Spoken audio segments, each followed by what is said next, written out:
Le Fonds de solidarité FTQ est fier de présenter Les Dérangeants.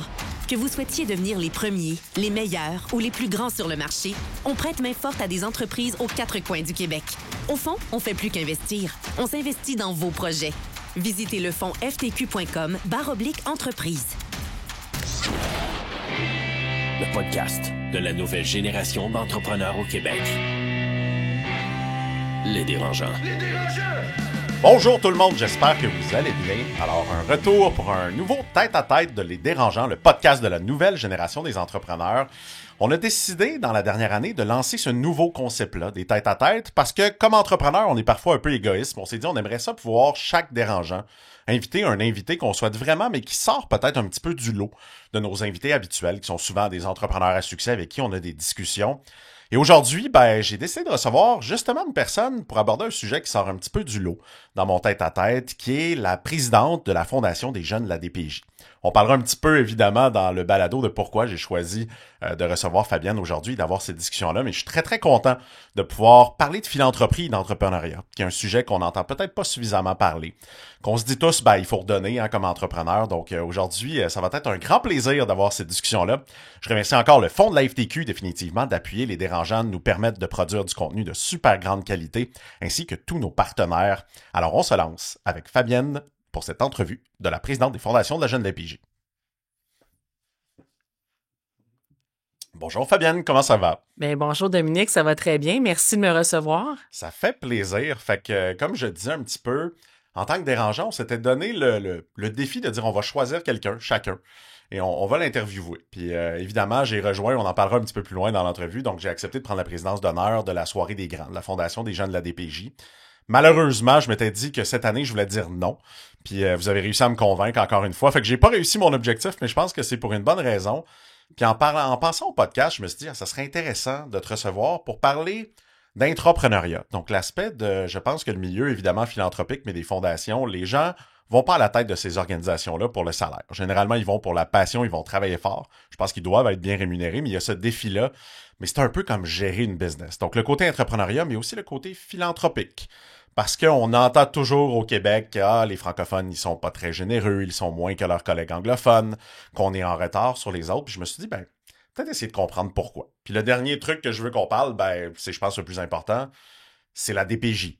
Et les jeunes, surtout de la DPJ. Parce qu'au-delà de la DPJ, la DPJ, je pense qu'on la voit souvent comme une grande organisation. On a entendu du mal, on a entendu du bien. Je pense qu'on entend des histoires à succès, des mauvaises histoires. Mais pour moi, ce qui me touche, c'est les jeunes qui rentrent dans ce système-là. Il y a des statistiques tout à l'heure, je suis certain qu'on va échanger, qui m'ont un petit peu choqué, un petit peu amené justement à m'impliquer. Mais commençons un peu avec l'histoire de Fabienne. D'où vient-elle? Est-ce que tu as toujours été dans le monde de la philanthropie? Puis qu'est-ce qui t'a amené à ce cheminement-là, à accepter la présidence de la Fondation des jeunes de la DPJ? En fait, quand j'ai fini mes études là, universitaires, j'ai tout de suite voulu faire un stage dans le milieu communautaire, aller sur le terrain, voir ce qui se passait rapidement. On dirait que je me suis beaucoup posé la question sur d'où ça vient cet élan-là. Puis c'est pas parce que mes parents particulièrement étaient impliqués en philanthropie. Honnêtement, Dominique, je le sais pas tant que ça, mais je peux te dire que ça m'allume beaucoup. Et depuis plus de 25 ans, donc j'ai commencé dans une maison des jeunes, puis de fil en aiguille, j'ai travaillé dans un centre d'intervention en milieu HLM dans Hochelaga-Maisonneuve. Après ça, plus dans le milieu de la concertation, du développement socio-économique, où j'étais appelée à travailler avec toutes sortes d'acteurs pour développer, dans le fond, les communautés. Et j'ai aussi travaillé en prévention du suicide, pas comme intervenante. Dans le fond, ça, c'est un aspect intéressant à dire, c'est que je suis une personne très sensible et j'ai de la difficulté à être dans l'intervention directe. C'est trop difficile pour moi, mais j'adore gérer l'organisation, être en support à l'équipe, développer au sein de différentes causes. Et après ça, j'ai fait mon chemin là, un peu plus du côté de la philanthropie dans les fondations. Et là, me voilà depuis presque 5 ans à la tête là, comme PDG là, de la Fondation des jeunes de la DPJ. Pour moi, c'est une cause qui est parmi celles au Québec. C'est pas la seule. Toutes les causes sont importantes, on se comprend. Mais je trouve que, considérant la quantité de jeunes que ça concerne, c'est une des causes sur lesquelles on doit vraiment s'adresser là maintenant, tout de suite. C'est urgent. Ah, définitivement. Puis je pense qu'on en parlait tout à l'heure avant l'entrevue. C'est 42 000 jeunes qui sont on pourrait dire quoi, sous la gouverne ou sous tutelle, je sais pas, c'est quoi le bon mot? Sous la loi de la protection de la jeunesse, pris en charge par la DPJ. C'est quand même énorme quand on pense à ça, 42 000 jeunes qui sont, définitivement, qui ont vécu des choses assez traumatisantes. Puis j'aime beaucoup que tu amènes l'aspect émotif, de dire je suis pas capable d'être en intervention. Moi, je suis un hyper émotif aussi. C'est quelque chose que j'ai découvert. Entre autres, j'ai écrit un livre sur la santé mentale des entrepreneurs. Ça se parlait pas vraiment, parce qu'encore une fois, c'est un sujet tabou, hein, parce que souvent les entrepreneurs, il faut qu'on ait l'air de des super-héros, qu'on a l'air super fort. Et j'ai eu des appels d'entrepreneurs qui me disaient « je vais m'enlever la vie » sur l'appel, et j'ai vu à quel point ça allait affecter ma propre santé mentale. Parce qu'à un certain moment, ce poids-là, ça devient définitivement un poids. Puis c'est bien de savoir, je pense que de dire « OK, il y a des gens qui sont très bons dans l'intervention, qui vont là-dessus. » Mais d'autres qui ont besoin de diriger, puis on a besoin de dirigeants à la tête de fondation, on a besoin de gens ambitieux, définitivement, qui vont le faire. Puis je comprends que tu as fait toute ta carrière donc dans le milieu philanthropique. Est-ce que tu as déjà un peu, été un peu, je dis toujours, du côté obscur de la force d'un point de vue plus du privé ou de l'entrepreneuriat, ou ton parcours s'est dessiné toujours dans la philanthropie? Oui, absolument. Mais comme tu t'en doutes, là, ça m'a amené à travailler beaucoup avec les gens d'affaires. Ouais. Et donc, j'ai quand même une pensée qui est très développement d'affaires. Je le sais, c'est qui présentement les grands leaders là, d'entreprises au Québec. J'ai une bonne idée de c'est quoi les intérêts des entreprises aussi, pourquoi ils vont embarquer en philanthropie ou pas. C'est inévitable, ça prend ça, là. Oui. C'est quoi justement ta vision aujourd'hui de l'état de la philanthropie au Québec? Parce qu'on entend évidemment, là, comme je disais un petit peu tout à l'heure, de dire est-ce que les entrepreneurs sont vraiment généreux? Est-ce qu'on ne l'est pas? Est-ce que c'est encore difficile définitivement de ramasser des fonds? Comment tu vois un petit peu l'état? Parce que on s'entend, ça fait quoi, 20 ans que tu es dans le milieu de la philanthropie à peu près? Ouais. Est-ce qu'on sent qu'il y a une évolution? Est-ce qu'on sent qu'il y a une certaine stagnation au sein de ça? Puis peut-être une question que j'aimerais, que je pense que beaucoup de gens se posent, c'est une business. Les fondations, des fois, les gens ont l'impression de dire « Ah, c'est une business, cet aspect-là. » Moi, je pense que c'est une entreprise. Puis cette entreprise-là, je le dis souvent, si vous ne créez pas de richesse, vous n'allez pas la redistribuer. Donc, doit aussi définitivement faire des profits, avoir des équipes qui sont talentueuses. Donc, un peu d'avoir ta vision de la philanthropie aujourd'hui au Québec, tu la vois comment? Bien, c'est définitivement une entreprise, mais dont l'objectif est de servir une bonne cause. Mais, tu sais, il faut faire de la communication, il faut faire du développement d'affaires philanthropiques. On est soumis aux mêmes contraintes que les entreprises quand on parle, mettons, de la loi 25 sur les renseignements personnels ou, je veux dire, on doit avoir des CA qui sont diversifiés. Alors, c'est très, très similaire aux entreprises. Il y a beaucoup de données par rapport à la philanthropie qui existent, là, sur l'évolution au Québec là, de la philanthropie. Je te dirais de manière générale, le défi, c'est qu'on a une tarte de dons à chaque année qui sont réalisés et cette tarte-là ne prend pas tant d'expansion. Ah, je suis pas il y a du mouvement dans les pointes de tarte, par exemple, tu comprends? Ouais. Tu sais, une cause qui va être plus en vogue, certaines tendances là, pendant un certain nombre d'années, mais la tarte en tant que telle, elle n'évolue pas tant que ça. La particularité, je te dirais, le grand défi qu'on a, c'est vraiment de s'adapter aux différentes générations de donateurs qui n'ont pas les mêmes intérêts envers la philanthropie, qui n'ont pas les mêmes habitudes de dons. Tu sais, comme par exemple, je vais te donner un exemple concret, les jeunes vont souvent être plus intéressés à avoir des défis. Desquels ils vont pouvoir se mobiliser dans l'action autour d'un défi. Ils vont pouvoir faire ça en équipe. On a le défi, je crois, 28 jours sans alcool ou quelque chose comme ça. Donc, sur lequel, effectivement, je vois plein d'amis qui sollicitent et qui commencent à dire... donc, ça, les gens aiment beaucoup. Donc, la génération un peu plus jeune embarquée dans ce type de mouvement-là. Je me rappelle, je sais plus c'était quelle cause, mais je me rappelle, je me suis déjà vidé un bac d'eau froid sur la tête. C'était quoi? C'était pour ramasser des fonds pour la SLA. Exactement. Ça, je me rappelle avoir fait ça il y a je pense que c'était 8-10 ans. Mais oui, c'est vrai que dans ce temps-là, les défis mobilisaient bien. Puis évidemment, créer du bon contenu sur les réseaux sociaux. Ben complètement. Puis c'est encore très, très tendance présentement. Alors que les plus matures, on va les appeler comme ça, vont être plus dans justement des dons à grand impact qui vont coûter moins cher parce que toute activité de sollicitation a une charge en arrière de sollicitation. Et évidemment, ce qu'on remarque, c'est que les personnes plus âgées vont être davantage préoccupées par le coût qui est derrière cette sollicitation. Et donc, puis tu sais, il faut absolument qu'on aille chercher aussi ces dons-là comme fondation parce que, je veux dire, c'est des dons planifiés, les legs testamentaires, des dons majeurs d'importance qui nous permettent de mettre sur pied des grands projets et qui sont pas tant énergivore pour l'équipe qui est en arrière, là. Oui, donc on peut dire que la tarte grossit pas. Est-ce que tu dirais au moins que la tarte suit l'inflation ou même pas? Pas tant. Pas tant? Non, c'est ça. Il y a place à l'amélioration, décidément. Et c'est aussi notre travail dans le secteur philanthropique de développer cette culture philanthropique au Québec. Et d'ailleurs, je fais maintenant partie là, du conseil d'administration de l'AFP Québec, qui est une association internationale, en fait, qui a des sections dans toutes les régions là, à travers le monde, dont une au Québec. Et c'est vraiment de regrouper les professionnels de la philanthropie pour valoriser aussi cette profession-là et faire de la représentation aussi à cet égard, offrir de la formation, etc. Donc, c'est une des missions qu'on a, là, qui est de développer la culture philanthropique. Oui, puis définitivement, tu l'as dit, il va y avoir un changement générationnel qui est en train de se passer. Donc, il y a définitivement un vieillissement de la population. Oui. On le voit, il y en a de plus en plus. Ces gens-là vont nous quitter à un certain moment, puis il y a une nouvelle génération, qui est une génération qu'on peut appeler les Y, qu'on peut appeler les Z, qui prennent de plus en plus de place. C'est quoi? Comment tu vois cette génération-là aujourd'hui, d'un point de vue justement de cette organisation-là? Est-ce que tu as l'impression qu'ils sont plus généreux, moins généreux différemment peut-être aussi? Parce que souvent on décrit, puis moi souvent j'ai eu un petit peu de difficulté à décrire une génération de manière générale, mais souvent on dit ils pensent plus à eux, ils sont plus centrés sur leurs propres besoins. Est-ce que c'est quelque chose quand même que tu vois, puis peut-être qui inquiète, parce que définitivement, si on se dit que dans 10 ans, 15 ans, il y a une bande partie de la population qui va être remplacée vers une partie peut-être un petit peu plus jeune, est-ce que tu penses que c'est inquiétant pour le milieu de la philanthropie ou pas? Je trouve pas ça inquiétant du tout, en fait. Je pense que ça parle beaucoup de notre histoire personnelle à chacun. Je pense que les entreprises sont très challengées par cette génération-là présentement parce que les gens veulent rejoindre des entreprises qui ont des valeurs qui ressemblent aux leurs. Idéalement, qui ont des engagements dans la communauté, des engagements philanthropiques, ça les motive beaucoup. J'ai même entendu qu'il y a des choix de « Ah, non, je vais joindre telle entreprise au lieu de celle-là. Parce qu'ils sont impliqués dans telle et telle cause. Donc, je pense qu'il y a quelque chose d'intéressant là, de ce côté-ci.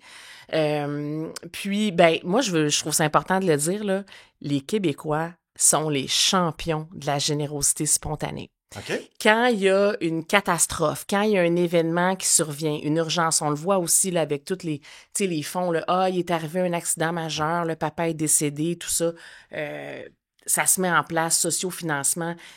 Ah, puis des fois, il y a des montants importants ouais. qui sont collectés comme ça.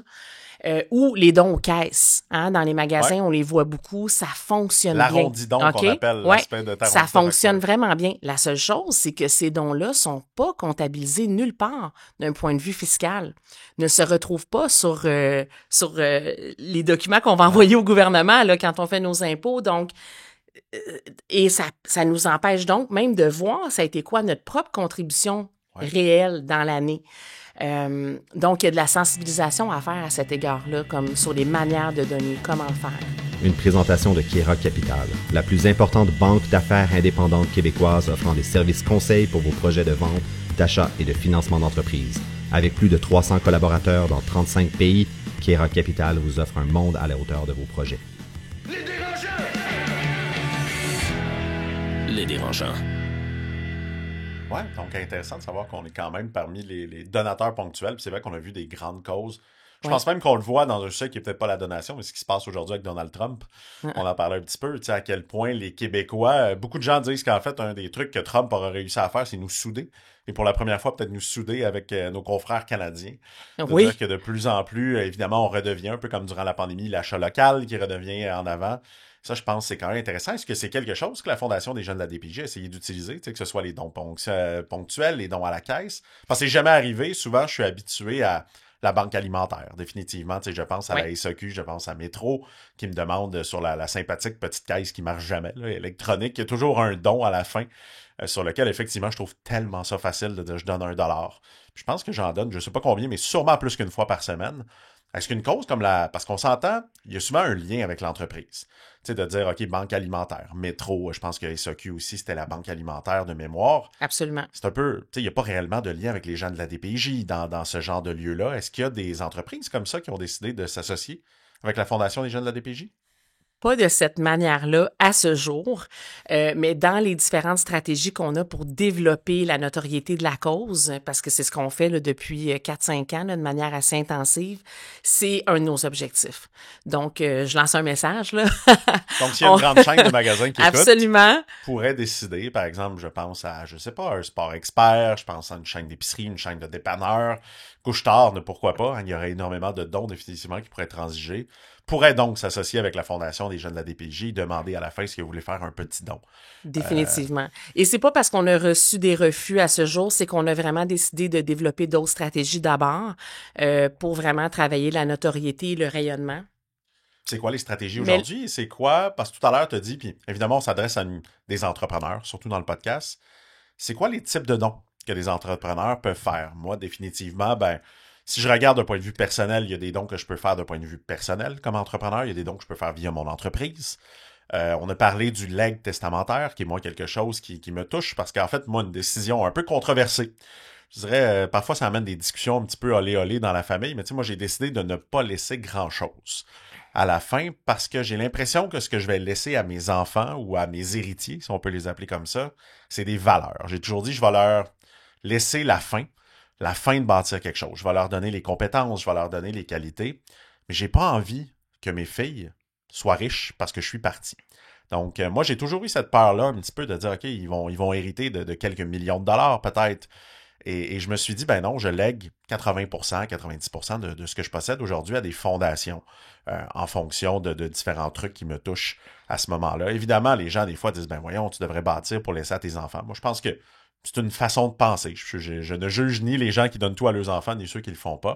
Donc, moi, je me suis dit, OK, de mon vivant, je veux profiter de ce que je fais. Je travaille fort. J'ai envie d'en profiter, mais je me dis, quand je vais être parti, ben, c'est un bon moment de redistribuer aussi un petit peu ça. C'est quoi les autres façons qu'on pourrait donner? Puis est-ce que ça, c'est justement une façon que vous voyez de plus en plus? Parce que j'en entends rarement parler du legs testamentaire comme une façon de donner. J'entends plus des histoires parfois. J'ai déjà eu un ami qui pensait hériter, puis justement s'est rendu compte à la dernière minute que papa avait décidé de faire un legs testamentaire et qu'il n'y avait pas grand-chose et ça l'avait surpris toute la famille. Mais est-ce que c'est quelque chose d'assez habituel? Puis c'est quoi les autres façons, tu dirais, qu'un entrepreneur peut contribuer?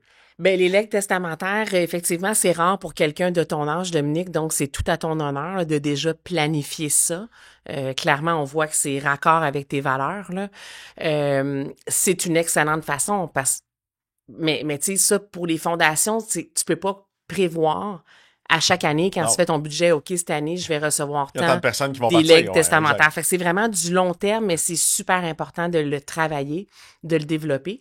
Les différentes façons de faire des dons, en fait, ça va être par l'entremise d'événements, de campagnes qu'on fait, en tout cas en ce qui concerne la Fondation des jeunes de la DPJ, campagne grand public, comme on a fait à Noël, comme on va faire au printemps, ou encore de dons qu'on appelle des dons à la mission, ou des dons dédiés. Les dons à la mission, là, c'est vraiment quelqu'un qui dit, OK, moi, j'ai telle somme d'argent que j'aimerais donner, soit maintenant, cette année, donc ponctuelle, ou sur plusieurs années. On va travailler quelque chose ensemble.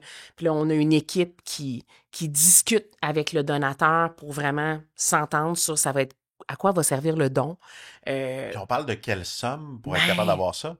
Tu sais, je me dis, s'il y a une équipe qui travaille là-dessus, là, si je fais un don de 2000 $, je pense pas que je vais avoir ça. Non, on parle de sûr. quel montant pour dire qu'on commence à avoir ce type de structure-là et de planification-là? À partir de 20 000 environ. Ce qui n'est pas tant que ça. Non, c'est pas tant que ça. Surtout si on se dit, OK, 20 000 par année pendant, mettons, 3 ans, on voit ce que ça donne dans 3 ans, on voit son renouvelle par la suite. Pour nous, c'est extrêmement intéressant, là, parce qu'on construit quelque chose, il y a comme une relation qui s'installe et en plus, on sait que ça va être sur un certain nombre d'années, là. Donc, c'est pas à recommencer à zéro à chaque année, là. Ça, je pense que c'est une excellente idée, effectivement, de pouvoir planifier. Puis comme tu dis, c'est aussi lié à un projet. Oui. Donc, je pense que ça, pour un entrepreneur, parce que souvent, un entrepreneur, j'ai l'impression que on veut régler un problème. Tu sais, je pense que c'est la base de l'entrepreneuriat. Si on est fâché, il y a quelque chose qui nous plaisait pas, on a vu une opportunité de marché. Une opportunité de marché, je le dis souvent, il y a deux faits. Il faut qu'il y ait un problème, puis il faut que les gens soient prêts à payer pour ce problème-là, définitivement. Donc, je pense que c'est un petit peu, puis j'ai vu avec le conseil d'administration puis l'équipe, en fait, derrière la Fondation des Grands, qu'on va parler tout à l'heure, ce que j'ai vraiment eu l'impression, c'est que c'est des gens qui veulent régler un problème puis qui sont un peu fâchés de la situation de ces 42 000 jeunes-là de la DPJ. Je trouve ça intéressant, définitivement, de dire qu'on peut donner pour une cause. Parce que je parlais, un des trucs que j'aimerais éventuellement faire avec la DPJ, c'est de dire on devrait, selon moi, les jeunes de la DPJ ont un potentiel entrepreneurial incroyable. Parce que définitivement, ils ont eu des souffrances, ils ont eu des événements difficiles, ils sont souvent à l'extérieur du cadre. Puis un des trucs que j'ai découvert en écrivant un livre sur la santé mentale des entrepreneurs, c'est que plus on est différent, plus on a envie d'entreprendre, parce que souvent l'entrepreneuriat, c'est on fit nulle part. Et il y en a beaucoup qui sont comme ça, de dire, OK, je regarde partout, j'ai pas de place pour moi, pourquoi je ne créerais pas ma propre entreprise? Pourquoi je me lançais pas? Puis j'écoutais, je fais une plug à un autre podcast qui s'appelle Le Parloir, que j'aime bien, qui est des histoires de criminels, qui est des histoires de gens qui sont allés en prison. J'ai écouté un podcast hier d'un jeune qui est malheureusement rentré dans le système de la DPJ, qui a vécu l'horreur. Ce qu'on entend, là, vraiment l'horreur de la DPJ, on peut penser à Aurore, l'enfant martyr, là, un petit peu à l'intérieur de ça. Il a malheureusement été mis dans une mauvaise famille, il a fini par être sorti de ça, mais à la fin, aujourd'hui, ce que je trouvais intéressant, c'est qu'il a fait de la prison. Donc, un parcours difficile, mais il s'est rendu un entrepreneur en construction extrêmement prospère. Puis il dit sincèrement, il dit partout où j'allais, je voulais me venger un petit peu. On me disait que je serais jamais capable de réussir. Et je pense que ça amène un beau potentiel. Donc, tu vois, moi, je serais très intéressé éventuellement de dire, faire un don, mais pour dire comment on peut sensibiliser les jeunes de la DPJ à l'entrepreneuriat. Parce que je pense qu'un des défis aussi de ces jeunes-là, c'est que s'ils sortent du système, puis qu'ils sont pas armés, sont pas outillés, ils finissent où? Ils finissent dans la rue, puis on a un problème à Montréal, puis définitivement un peu à travers le monde. Donc moi, j'aime cette idée-là aussi de dire, tu sais, si vous avez une cause qui vous touche à cœur, évidemment, pourquoi pas la Fondation des jeunes de la DPJ, il y en a 42 000 qu'on doit aider, mais que vous aimeriez dire, moi, je serais prêt à donner 20 000, 50 000, 100 000 par année, mais j'aimerais que ce soit dédié à un projet X. Ce que je comprends, c'est qu'on peut faire ça. Donc, on peut quand même dire, je veux pas que mon argent soit pour tous les projets nécessairement de la DPJ, j'aimerais ça que ce soit orienté vers un projet spécial. C'est quelque chose qui est possible. Ben tout à fait, Dominique. Puis, bon, là, je vais faire juste une petite nuance, là, parce que c'est vraiment important pour moi de le faire. Il y a la DPJ, puis il y a la Fondation des jeunes de la DPJ. Je sais que tu l'as bien compris, mais moi, faut que je le répète, là. Donc, c'est une organisation, on est complètement indépendant, mais on travaille évidemment en collaboration avec les équipes de la DPJ, parce que souvent, c'est les intervenants qui vont porter à notre attention les besoins. J'ai tel jeune qui a tel besoin, tout ça, puis c'est comme ça que les fonds se rendent, puis bon, on travaille ensemble en équipe, mais on travaille aussi de plus en plus avec beaucoup de partenaires qui sont sur le terrain dans les différentes régions du Québec, parce que justement, comme tu l'as mentionné, à un moment donné, les jeunes quittent la DPJ, puis ben, on trouve qu'ils quittent un peu tôt, à 18 ans, sont pas parfaitement prêts ni outillés, et donc ils se retrouvent malheureusement, 1 sur 3 va vivre au moins un épisode d'itinérance. OK? Et bien, à travers ça, quand ils sont dans la rue, ils sont en contact avec différents organismes aussi qui donnent des services aux jeunes en difficulté, que ce soit des auberges du cœur, des programmes de travail de rue, etc. Ben nous, on travaille avec ces partenaires-là. Et puis, on a des initiatives, en fait, ensemble et on les soutient pour faire en sorte que ces jeunes-là s'en sortent. Qui embarquent dans des projets d'entrepreneuriat ou qui reprennent des études, une formation. Ou qui deviennent ministres. Ben, je suis contente que tu le nommes aussi. On peut le dire parce qu'il a fait un témoignage l'année dernière à notre soirée, justement, là. Donc, Mathieu Lacombe, qui est ministre de la Culture, des Communications, ministre responsable de la Jeunesse, qui est parrain d'honneur de notre 3e édition de la Soirée des Grands cette année, donc avec nous, et qui est aussi un jeune qui a passé par les services de la DPJ quand il était adolescent, puis qui est devenu ministre aujourd'hui. Je veux dire, c'est quand même assez percutant, là. Et lui, ben clairement, qu'il avait cette fameuse force en lui, dont tu parlais tantôt. Puis lui, ben à l'époque, il n'y a pas eu de soutien d'une fondation, là. On en a parlé, lui et moi, ensemble, puis il n'y a pas eu ce soutien-là. Donc, tu sais, sa force, elle était majeure, là.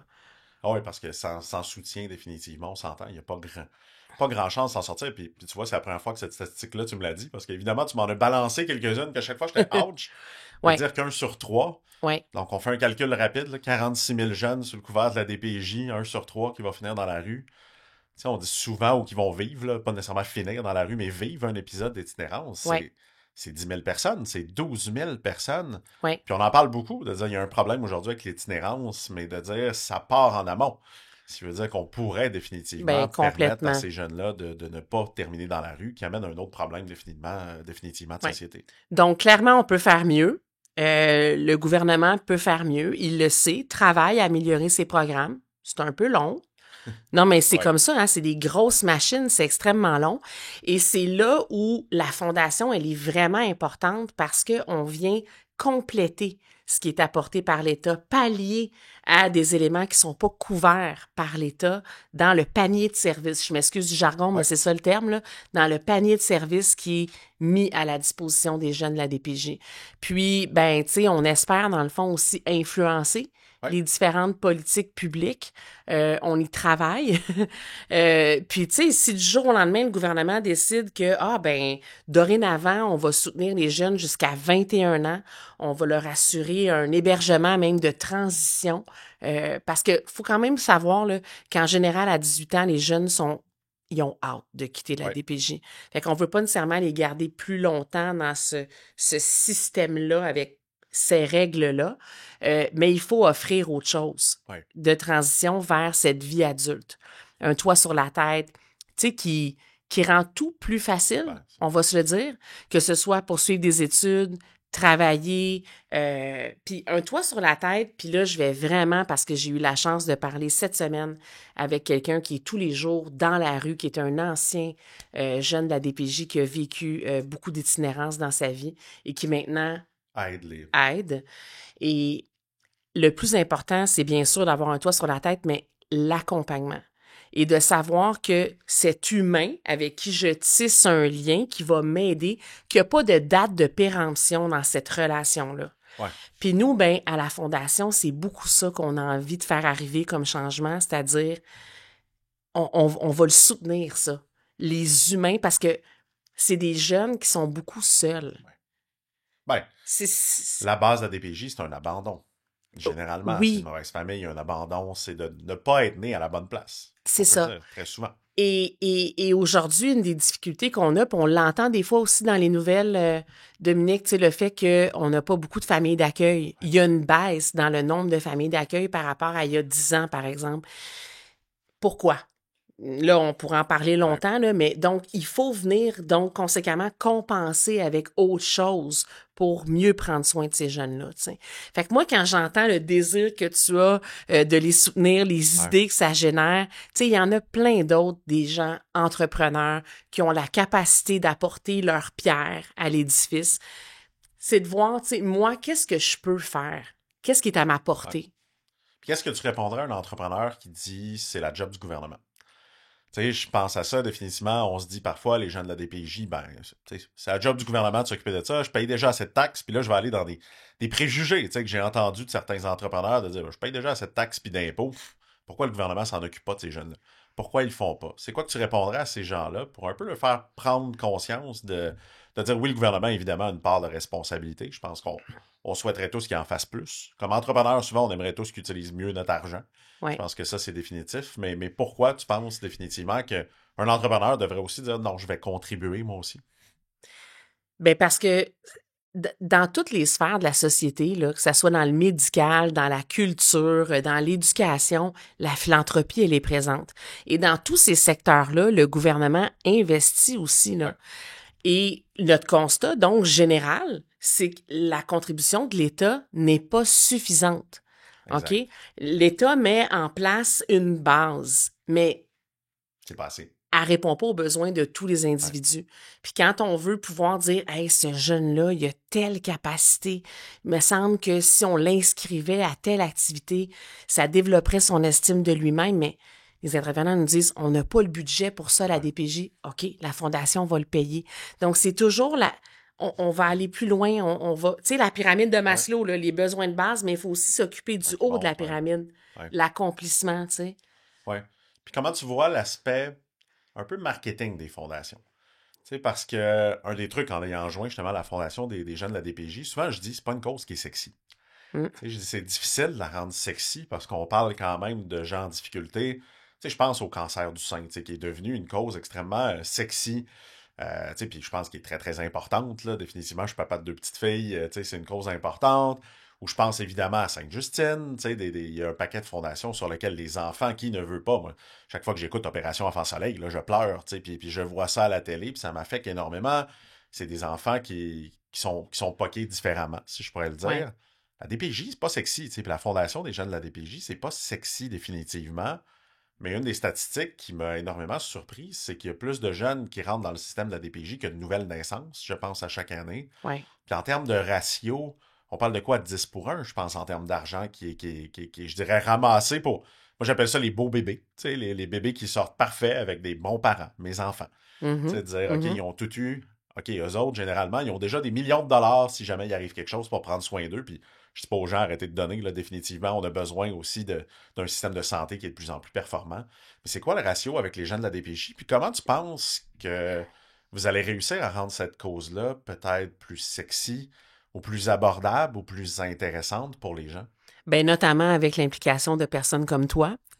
Ça fait toute la différence d'avoir des ambassadeurs qui ont des tribunes qui nous permettent d'en parler, puis d'en parler comme on fait ce matin, avec un peu plus que 6 minutes. Ouais, une Hein, entrevue dans radio, une émission, exact. parce que justement, tu l'as dit, Dominique, c'est une cause qui est pas d'emblée facile à aborder. En plus, on peut pas montrer les enfants, les jeunes. Non. Donc, dans tout ce Pas qui du est... showbiz, là. Vous pouvez pas dire faites Non. un don et visitez un centre jeunesse. Là. Non. Donc, dans tout ce qui est communication, marketing, c'est une limite majeure qu'on a.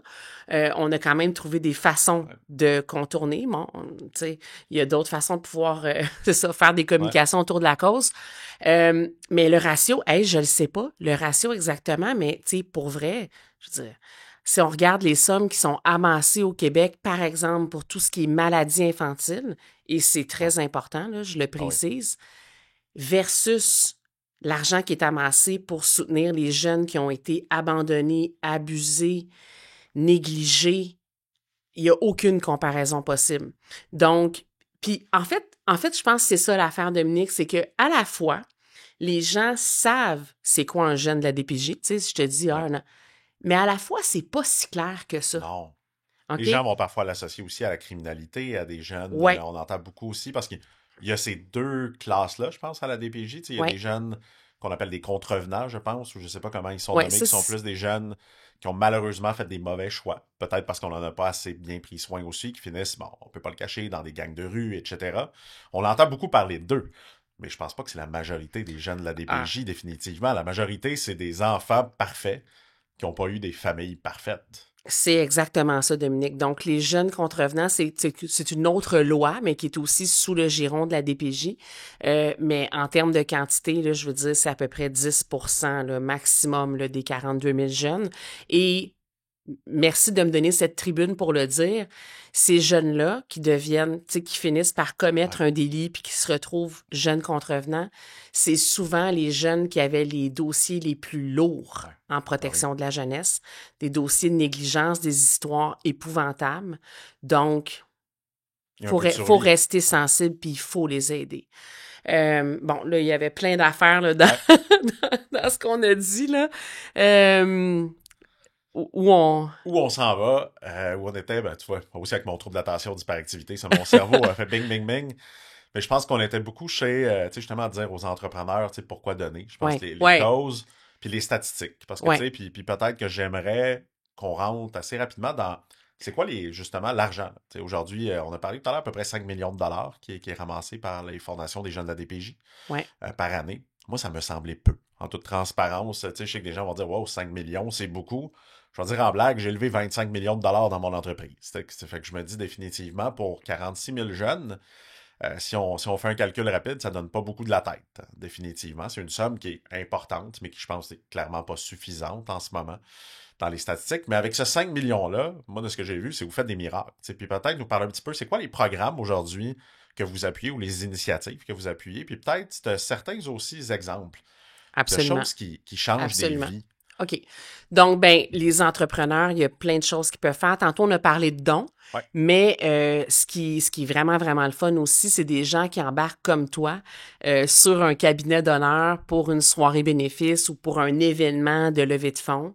Il y a aussi de plus en plus d'entreprises qui décident par elles-mêmes de faire des levées de fonds avec leurs équipes puis qui remettent les fonds à une cause. Ça, on a même des gens dans notre équipe qui soutiennent les entreprises qui font ça. C'est extraordinaire. Ça mobilise les équipes. Là. Je peux le dire, juste moi, évidemment, en acceptant la présidence d'honneur, j'ai essayé un peu de partager ce rôle-là avec mon équipe de direction, mais aussi avec l'entièreté des employés.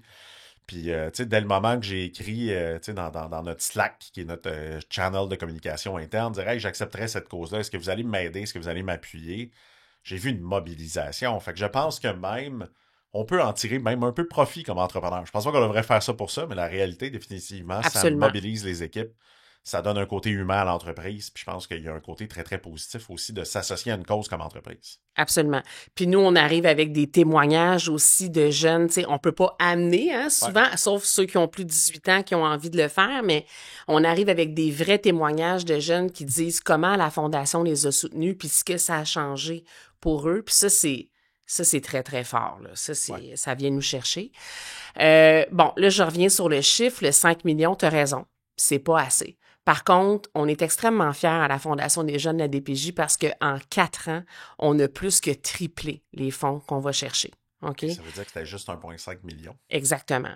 Et là, cette croissance, elle n'est pas terminée, elle va continuer. Tu sais pourquoi? Parce que quand je parle avec des gens comme toi, Dominique, du monde des affaires, et que je les sensibilise à la cause, que je leur donne des exemples concrets, et que c'est un projet de société, la DPJ. C'est tous ensemble, en fonction des capacités de chacun, qu'on va réussir à apporter un changement réel. C'est pas juste la DPJ. Donc, cette croissance n'est pas terminée. Telle est ma déclaration aujourd'hui. Et quand on se met à en parler là, aux gens d'affaires, puis j'en ai rencontré beaucoup dans les dernières années, ils embarquent. C'est pas difficile. Les gens, ils sont tannés de se sentir impuissants par rapport à cette cause-là parce qu'on entend parler presque chaque jour dans les médias, puis on n'est plus capable comme citoyen, on veut que ça change, on veut que les choses bougent. Donc, il y a vraiment, c'est assez facile d'aller chercher une mise en action là, de la part des gens. Fait que ça, c'est extrêmement positif, mais ça prend du storytelling aussi, tu sais, les fameux témoignages que je disais parce que on a besoin de concret. Fait que là, je vais te parler de concret. Qu'est-ce qu'on fait, par exemple? On a plein de programmes, essentiellement sous 6 grands chapeaux.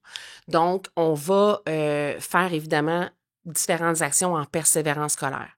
On va, par exemple, offrir des heures de tutorat à un enfant qui a besoin de maintenir sa motivation, ses résultats, pour être capable de passer son année puis de se retrouver encore avec ses amis l'année prochaine, maintenir son estime de lui-même, sa confiance en lui. On va offrir des bourses d'études postsecondaires, des trousseaux de départ en appartement qui permettent aux jeunes de se concentrer sur l'essentiel et non pas sur comment je vais m'installer, qu'est-ce que je vais manger, comment je vais me déplacer, le transport, tout ça. La vie, elle est exigeante, là, on le sait. On va offrir aussi différentes activités parascolaires, des camps de vacances, du sport, des équipements sportifs d'envergure. Aussi, je trouve ça important de le mentionner, dans c'est 42 000 jeunes. Dans les 42 000 jeunes qui sont pris en charge par la DPJ, il y en a environ 50 % qui sont toujours avec leurs parents, mais qui bénéficient d'un suivi, OK? Travailleur social qui débarque, qui a un plan, tout ça, il y a des choses qui doivent être améliorées par les parents et tout ça. Mais ces gens-là, on les aide aussi. Ça, c'est un peu tabou, OK? Mais si on a vraiment des parents qui ont une volonté réelle d'apporter des changements puis de se reprendre en main pour leur enfant, c'est la meilleure chose qui peut arriver. 100%. On s'entend? Donc, la Fondation, elle veut les aider à réussir. Donc, des fois, Dominique, ça va se répercuter par on achète une laveuse puis une sécheuse pour la famille. On achète des matelas parce que l'enfant, il a 8 ans puis il dort encore sur un matelas de couchette. Tu comprends? Fait que c'est des choses comme ça et je te jure, quand on reçoit des témoignages de parents qui ont pris la peine de nous écrire, honnêtement, c'est parmi les choses les plus percutantes qu'on reçoit comme témoignages. C'est sûr. Puis comment ça fonctionne? Parce que 42 000 jeunes, 5 millions, vous n'avez pas de l'argent pour tout le monde. Non. Comment la Fondation choisit les projets ou les gens? Est-ce que vous devez, puis je me doute que c'est oui, puis même juste d'y penser me rend émotif, vous devez dire non des fois? Ça arrive. Ça arrive. On est obligé de faire des choix, comme par exemple, il y a des choses qu'on ne soutient pas présentement. On n'est pas tous, quand je dis tous, c'est l'équipe, les membres du conseil d'administration, on n'est pas tous individuellement, chacun 100% d'accord, mais il faut qu'on trouve un terrain d'entente. Puis on est en évolution. Fait que si éventuellement on a plus de fonds, on va peut-être pouvoir, par exemple, des traitements d'orthodontie. on n'en paye pas confiance en sur soi, une hein. base générale. Ouais. Mais des cas d'exception où on voit que vraiment, ça va tout changer pour cette personne-là dans ses capacités pour la suite de sa vie, des fois, on le fait, OK? Mais ça, on aimerait ça le faire plus souvent. Les dérangeants. Salut Catherine, donc dis-moi, quelle est la question de l'EEQ de cette semaine? On nous demande tout le temps comment devenir rentable. Qui est une excellente question parce que c'est assez difficile d'avoir une marge de profit ou de est-ce qu'il y a du cash à faire, même si c'est une très bonne idée. Donc dis-moi Catherine, de ton côté, qu'est-ce que tu suggères sur comment devenir rentable? Ce qui est important, parce que c'est un gros milestone dans une entreprise de devenir rentable, c'est d'optimiser ses coûts, de revoir régulièrement ses structures, optimiser rigoureusement son cash flow. Ça va permettre de faire face aux enjeux puis aux challenges qui arrivent dans l'entreprise. C'est vraiment important de préparer ses finances puis d'avoir une structure dès le début. C'est vraiment... On voit souvent aussi, moi, quand un entrepreneur gère bien ses finances personnelles, en général, il y a les bons réflexes pour gérer les finances de son entreprise. Puis j'ai tendance à dire, tu contrôles pas tes revenus, mais tu contrôles tes dépenses. Puis c'est beaucoup plus facile. Donc, de ne pas être trop gourmand au début, je pense que c'est une bonne façon. Et il y a beaucoup d'exemples on dit toujours, ah, c'est juste 10 piastres par mois ou c'est juste 50 piastres. Mais accumuler, ça fait toute une différence sur un budget. Donc, des bonnes pratiques de contrôle tes dépenses, c'est déjà là que tu vas aller chercher une meilleure rentabilité. Génial. On se retrouve pour une prochaine capsule dans un prochain épisode. Les dérangeants. Ce que j'ai l'impression, c'est qu'il y a beaucoup de choses que la Fondation fait qui est une vie à la fois, un Oui. jeune à la fois. Tu sais, tu m'as Oui. beaucoup parlé de cas spécifiques de Oui, une laveuse, une sécheuse, Oui. un matelas. oui, Puis ça, c'est ce que je trouve beau. Je le dis souvent, si on prend 1, 2, 3, 4 de ces jeunes-là et qu'on les sauve, il faut commencer par là versus les grands chiffres. C'est définitivement Exact. dire il y en a 42 000, on ne pourra pas aider 42 000. On pourrait, peut-être, si on ramasse 50 millions, peut-être qu'un jour, on réussira à en aider 42 000, mais c'est des petits gestes. Puis juste d'en entendre parler, je pense que il y a peu de gens qui vont écouter le podcast qui vivent dans cette réalité-là de dire ben, l'enfant dort encore sur une couchette ou l'enfant, évidemment, tu sais, c'est dur. on oublie de dire qu'il n'y a plus de laveuse sécheuse, mais c'est des choses qui arrivent de plus en plus. Puis il y a aussi des parents qui, je pense, n'ont pas eu de chance, eux autres non plus. Hein. Combien de parents sont probablement passés aussi par la DPJ qui malheureusement tombent Oui, dans les mêmes patterns, etc. Puis de les aider, moi, j'y crois énormément. Puis Oui. je pense que, tu sais, je fais souvent des parallèles, puis c'est un peu bizarre de dire comme ça, mais aussi avec la SPA. Tu sais, de dire qu'il y a énormément d'animaux aujourd'hui qui sont abandonnés, qui sont laissés. Puis pourtant, on continue de produire bien des animaux neufs, tu sais, de dire, puis de les adopter. Puis chaque fois, je dis, mais voyons donc, on peut-tu prendre soin de ceux qui sont là? Tu sais, on peut-tu prendre soin des gens qui sont présents en ce moment? Puis c'est ça, moi, qui me touche avec la Fondation des jeunes de la DPJ, c'est de dire qu'il y a un paquet de jeunes aujourd'hui qui sont là, qui n'ont pas eu de chance. Tu sais, puis pour moi, c'est pas de leur faute. C'est là où c'est enrageant. Tu sais, il y a des gens, des fois, qui n'ont pas fait des bons choix dans la vie, qui ont décidé, un enfant ne fait pas aucun choix. Tu sais, il vient au monde dans une famille, il vient au monde dans un endroit. Puis c'est quand même choquant de dire, moi justement, quand j'ai vu des gens un petit peu me dire, ouais, mais tu sais, la DPJ, puis de faire des parallèles très, très rapidement avec les mauvaises nouvelles, j'ai dit, attendez une minute, il y a des beaux cas aussi. Je pense qu'on entend de plus en plus parler aussi des beaux cas. Tu sais, le ministre en est un bon exemple. Il y a des gens qui s'en sortent. Il y a des gens qui disent, justement, moi, c'était quand même assez intéressant parce que l'épisode que je parlais tantôt du podcast, lui, il disait, il a même demandé, il disait, je voulais rester dans le système parce qu'il dit, maudit que j'étais bien. Parce qu'il dit, c'est l'endroit où j'étais le mieux, tu sais, versus sa famille dans laquelle il vivait de la maltraitance. C'était comme, ça faisait du bien, j'étais encadré, ils m'ont permis d'aller à l'école. Il y a quand même des très beaux cas. Puis je pense que ça, on doit les reconnaître puis arrêter d'être dans le négatif tout le temps. Dire, si on peut sauver un jeune, pour moi, c'est un jeune moins dans la rue. Puis c'est peut-être un futur entrepreneur. Puis, tu sais, je sais pas s'il y a des gens qui écoutent le podcast qui ont passé. Moi, ça m'intéresserait aussi. C'est sûr qu'il y a plein d'entrepreneurs qui ont passé par le système. Ce serait intéressant d'en entendre parler, de dire, j'étais un entrepreneur, puis j'ai passé par la DPJ, puis j'ai fondé une entreprise, puis j'en ai fait un succès. Moi, je suis convaincu qu'il y en a énormément qui ont Je te le passé dans le système. confirme. Je te le confirme. Il y en a un d'ailleurs qui a fait un témoignage public en 2023, s'appelle Martin McNichol. Il était membre de notre CA à l'époque. C'est lui qui a fondé Gourou Solutions. OK, oui. On en a même parlé dans la presse, tout ça en 2023. Puis tu vois, Martin a vendu son entreprise il y a 2-3 ans, généré un profit important, puis il a décidé de faire un don majeur à la Fondation. Et il est venu sur scène lors de la première édition de la Soirée des Grands il y a 2 ans pour en parler, puis motiver les gens dans la salle à suivre cet élan-là aussi. Puis tu sais, ce qui est formidable, Dominique, c'est qu'il vient aussi rencontrer de temps en temps des jeunes dans le cadre d'un programme là, spécifique là, de persévérance scolaire, justement. Là. Et il leur parle vraiment des choses importantes dans la vie.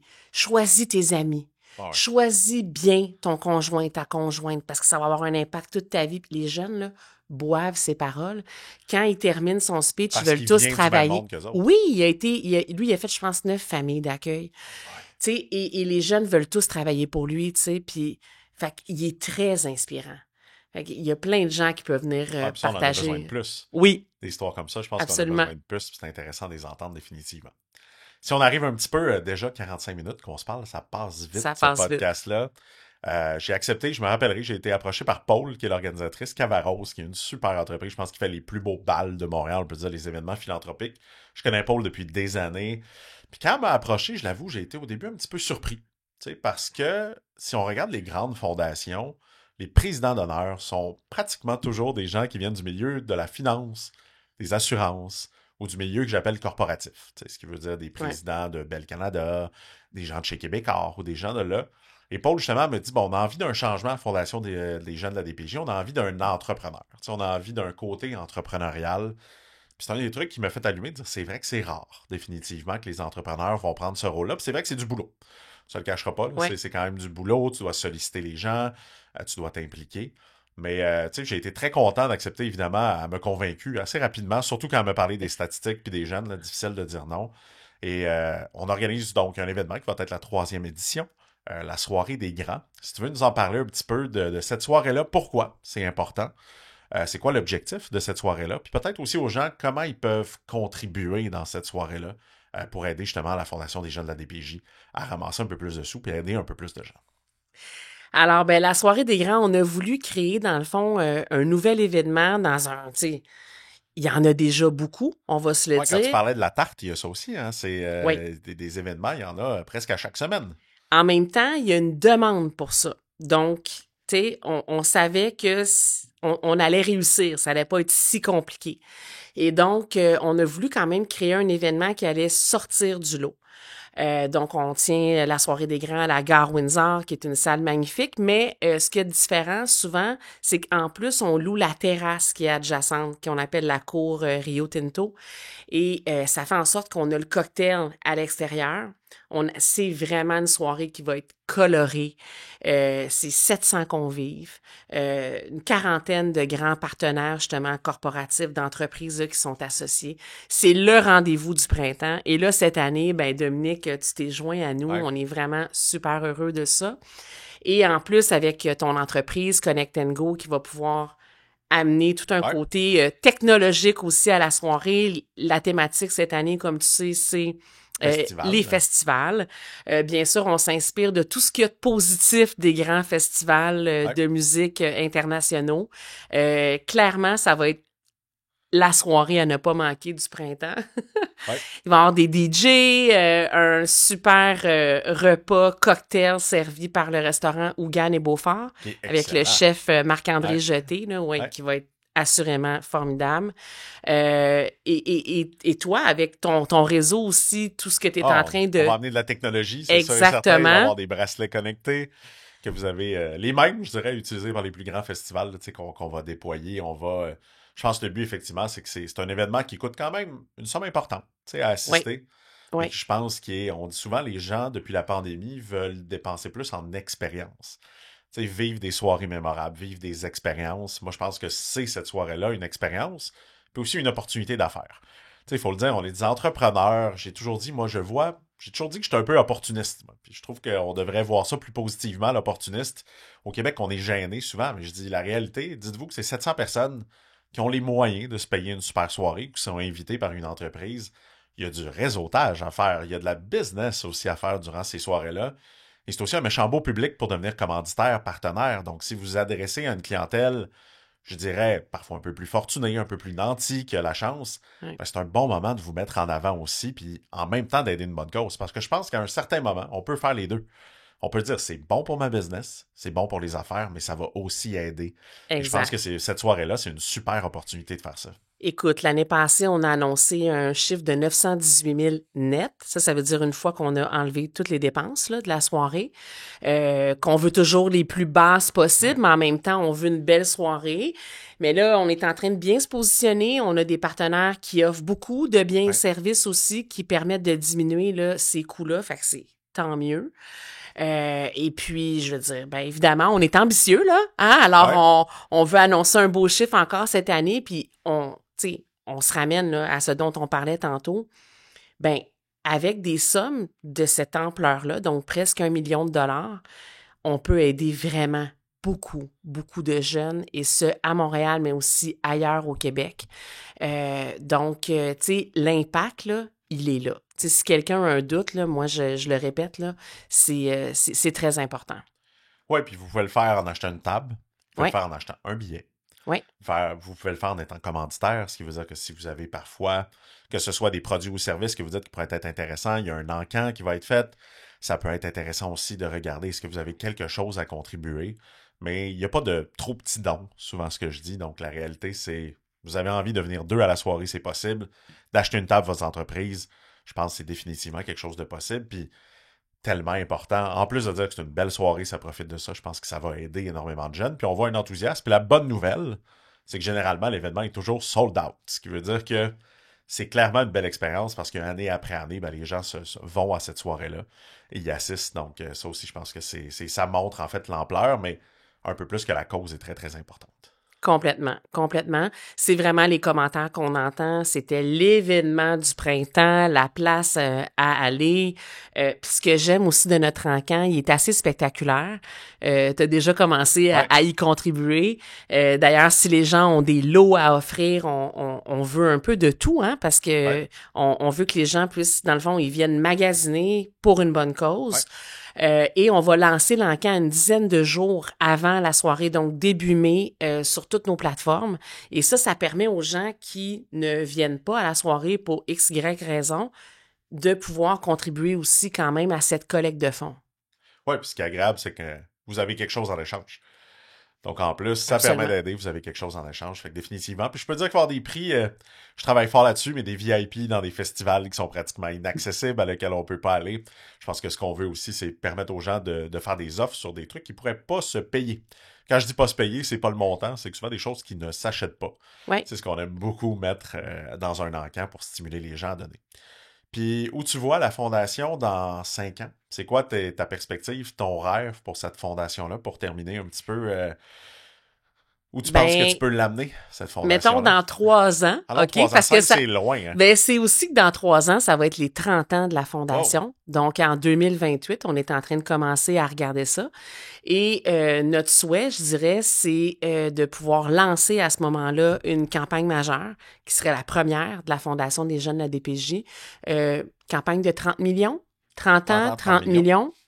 Et l'autre souhait qu'on a aussi, bien sûr, c'est de continuer d'être de plus en plus, je dirais, influent sur les différentes politiques publiques pour les jeunes de la DPJ au Québec.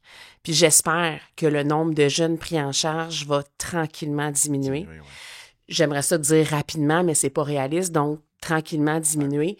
Et que ce mouvement de bienveillance qu'on est en train de mettre en place et dans lequel il y a vraiment beaucoup de gens puis d'entreprises qui embarquent, bien, qui va prendre encore plus d'ampleur. Oui, mais je le souhaite, sincèrement. Puis, tu sais, pour parler aux entrepreneurs qui nous écoutent aujourd'hui, essayez de participer. Je pense qu'on est privilégiés. Puis la plupart des grands entrepreneurs que j'ai vus, je pense qu'on a des grands philanthropes au Québec, là, énormément d'entrepreneurs à succès qui donnent énormément dans différentes causes. Je pense qu'on a besoin de faire notre part. Moi, du moins, ça me fait énormément de bien de dire que je peux contribuer, que je peux faire ma part. Ça permet, je pense à Fred, que j'ai fait, Frédéric Bastien, qui est un bon ami qui a rejoint, tu sais, qui a rejoint la cause parce que son neveu avait fait une surdose de fentanyl, tu sais, puis il est décédé, qui était justement dans le milieu de la DPJ. Il y a tout le temps des gens proches de nous qui sont touchés par ça. Puis je pense qu'il n'y a pas de trop petits dons. Donc la réalité, la soirée des grands est une opportunité. Si vous n'avez pas les moyens, faire juste un don à la fondation, 25 $, 50 $, 100 $, un peu plus, ça va être du succès. Sincèrement, je pense que ça rapporte, mais impliquez vos équipes. Moi, c'est ce que vraiment j'ai vu, c'est que là, ça peut devenir une opportunité de team building, ça peut donner une opportunité de faire quelque chose. Puis je pense que j'ai souvent dit, moi, je n'aime pas mettre mettre le futur du Québec dans les mains du gouvernement. Malheureusement, je fais partie des gens qui ont l'impression qu'on change de gouvernement, mais qu'on revient toujours un petit peu à une recette. Je pense que les entrepreneurs ont un pouvoir énorme d'influence, puis qu'on doit l'utiliser, puis qu'on doit le faire définitivement. Fait que c'est pour ça que j'aime l'aspect de dire on doit, comme entrepreneur, contribuer. On doit faire changer les choses. On doit peut-être être un peu plus vocal aussi sur ce qu'on trouve inacceptable. Puis pour moi, de dire qu'il y a 46 000 jeunes dans le système, dont certains qui n'ont pas accès, je trouve ça complètement inacceptable. Donc, il faut essayer de contribuer, chacun à notre façon. Fait que pensez-y. Je pense que si ce podcast-là a réveillé un petit quelque chose en vous, de dire, tu sais, il y a la Fondation des jeunes de la DPJ, il y en a plein d'autres. On n'est pas ici. Moi, je parle de celle-là parce qu'elle m'a touché. J'ai décidé de la rejoindre, mais il y en a plein. Si vous faites juste tout le monde qui nous écoute aujourd'hui un don de 10 $, c'est des centaines de milliers de dollars qu'on va ramasser. Donc, ça va très, très vite. Si vous avez envie de participer à la soirée des grands, c'est un bon moment aussi de venir porter notre technologie. Il va y avoir certains dérangeants, je peux déjà vous dire, qui ont déjà confirmé qu'ils allaient être là. Puis je vais essayer de m'assurer qu'ils confirment tous. Donc, je leur lance déjà un petit message. Vous allez être sollicités définitivement pour venir participer à la soirée. Mais n'hésitez pas. Le site web pour aller... Fondation Jeune avec un S, dpj.ca.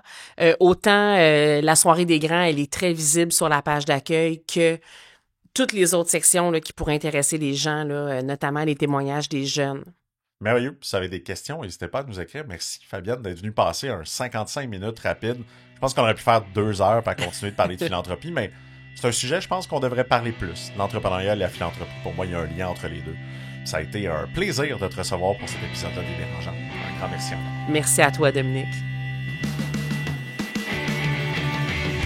Le podcast de la nouvelle génération d'entrepreneurs au Québec.